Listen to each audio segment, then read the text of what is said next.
Welcome to Random Watches. This is a new show I'm going to be doing. We're in short format. We're just going to go over a couple of my recent watches. I'm going to give you a recommendation as to whether they're worth watching or not and give you a general overall score. I'm going to go over three recent watches in this first video, the first of which is a 2023 horror comedy called There's Something in the Barn. In this movie, American family moves to Norway after they inherit a house from an uncle who passed away under tragic circumstances. As it turned out, he died by getting killed by the thing that is in the barn, which turns out to be a barn elf. Shortly after they get there, the son discovers that there is a barn elf in the barn, and he's the only one who makes a wise attempt and tries to befriend it. He gives it some cookies, and it starts out doing some good things for them.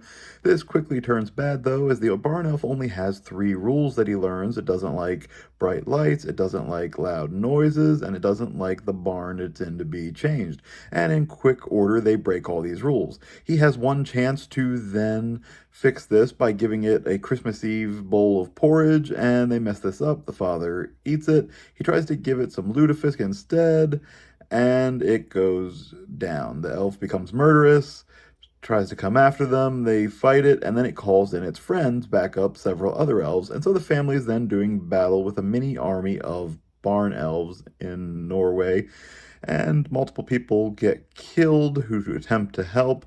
Don't really attempt to help, are just there in some cases.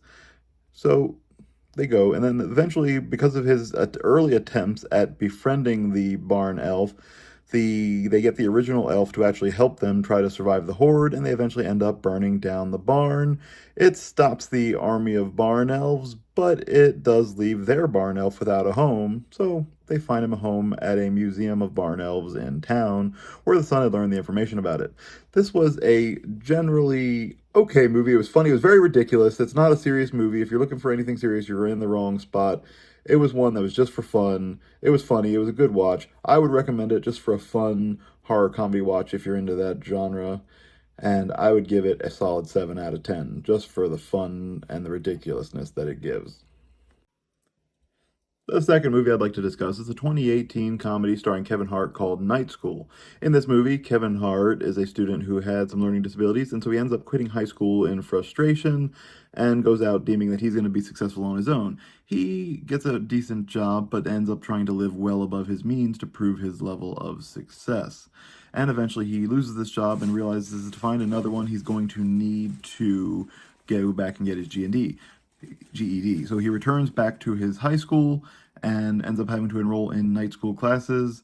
He has some conflict with the teacher and the principal of the school.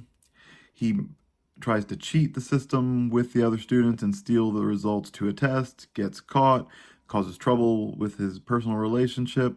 All in all, it's a pretty funny comedy. With Kevin Hart, you always get good comedy. It's funny.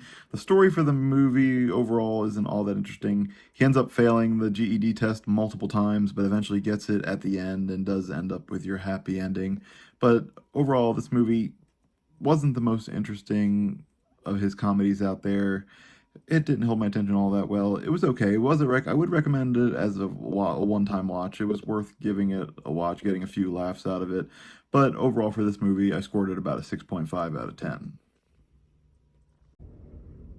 And the final recent watch for this review is a new 2024 comedy that just came out recently called Incoming.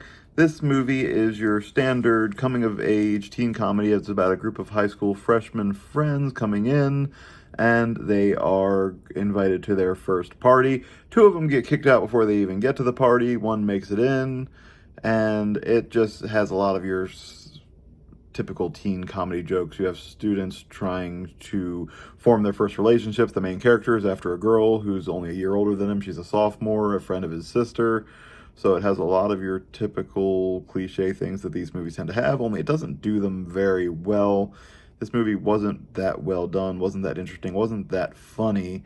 It took a few things that tried to be funny. They put a girl in a Tesla and had her, they picked up a drunk girl from the party, tried to drive her home. She ends up losing her.